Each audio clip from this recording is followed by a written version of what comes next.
పల్నాడు జిల్లా సత్తెనపల్లిలో జరిగిన భట్రాజు welfare chairman ప్రమాణ స్వీకార కార్యక్రమంలో బీసీ వెల్ఫేర్ శాఖ మంత్రి సవిత పాల్గొన్నారు. భోగాపురం ఎయిర్పోర్ట్ ఏర్పాటుకు కృషి చేస్తానంటున్న మాజీ సీఎం జగన్ వ్యాఖ్యలను మంత్రి సవిత ఖండించారు.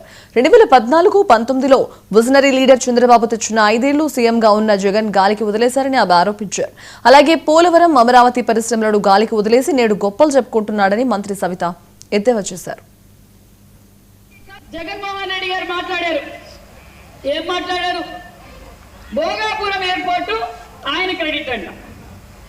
అసలు ఎవరు నమ్ముతారు? భోగాపురం ఎయిర్పోర్ట్ ఎవరు తెచ్చారు?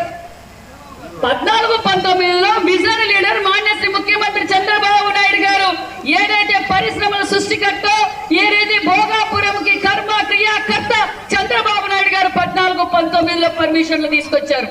మరి 5 సంవత్సరాల్లో జగన్మోహన్ రెడ్డి గారు భోగాపురం ఎయిర్పోర్ట్ గాలికి వదిలేశారు, పోలవరం గాలికి వదిలేశారు, అమరావతిని గాలికి వదిలేశారు, ఆర్ఎంబీ రోడ్లు గాలికి వదిలేశారు, ఇరిగేషన్ ప్రాజెక్టు గాలికి వదిలేశారు. వచ్చిన పరిశ్రమని ప్రాణదోలారు. జే ట్యాక్స్ కట్టలేక మరి పెట్టుబడిదారులు వెళ్ళిపోయారు.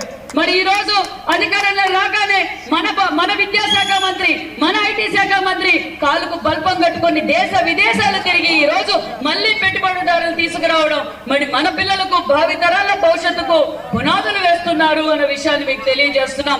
ఈ రోజు ఎక్కువగా మన సంక్షేమ పథకాలు కావచ్చు, ఈ రాష్ట్రం కష్టపడుతున్న ముఖ్యమంత్రి గారు ఈ రోజు మన రాష్ట్రంలో కష్టపడుతుంది. ఎక్కువగా లబ్ధి పొందేది బీసీ జనాభాలో సగమైన మన బీసీ